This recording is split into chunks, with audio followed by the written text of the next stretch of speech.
Hey folks, this is Dave Gleason. I'm head coach here at Athletic Revolution in Pembroke, Massachusetts. And today I want to talk to you about gameplay, but more in the context of how to potentially implement it into your current programming if you're not already.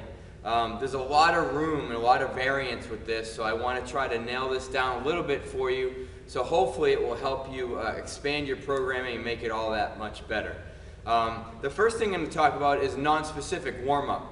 We'll do this all the time, especially with our younger kids. Believe it or not, our high school groups, our more elite athletes will do this as well.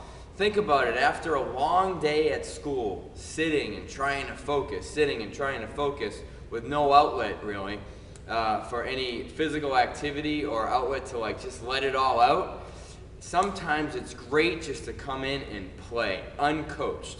Now, for me, it's also a time where I can observe the kids, again, in an uncoached, non-specific way, where I get to watch how they're moving, see what their temperament seems to be for the day as a whole. Maybe I can key in on a few kids that seem to be struggling for some reason. You know, I'm always looking at kids' faces, and they kind of wear their emotions sometimes, or the way that they're feeling that day right on their face. So it helps you key in and give them a better experience during that class or that session, so everybody gets more out of it. So non-specific warm-up, that's a great time for some easy gameplay. Another thing that we'll use it for is practical exploration of learned skills. Now what I mean by that is, after we might work on, say, the skill of skipping. This might be a very rudimentary example, but we'll use skipping. So maybe we're working on skipping, arm action, whatever it may be. Maybe it's a certain variation of skipping that we're working on that day. Then we'll back up that skill session, that skill time, with a game like tag. Okay, and then we can layer in rules, like if you're moving, you have to be skipping. So it's more practical to using it in a game situation. They're not thinking about it so much, and I get to watch and see how much they've actually absorbed. See what we might need to work on a little bit more, and then start to develop. Maybe I need to use better cueing, whatever it is. Maybe they just need more opportunity to practice. Who knows?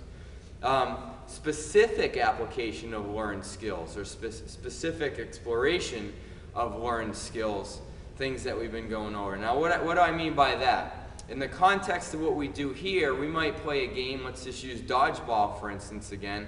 I might layer in certain rules or boundaries so that we work on certain things that has been, or maybe have been, our theme over the past week or past few sessions.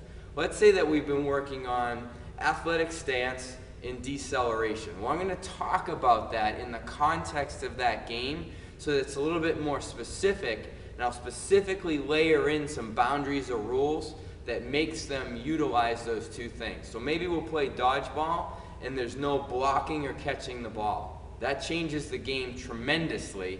It increases the intensity, yes, but now again we can continually talk about and cue athletic stance, cue maybe what we were working on with deceleration or what we have been working on, getting them to change elevation. Who knows what it is? That's up to you.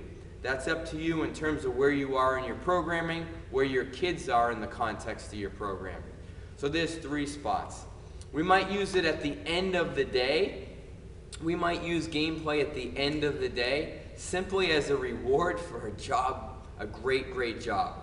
As the kids get older, they're not expecting a game, certainly. So when we layer in, I say, you know what?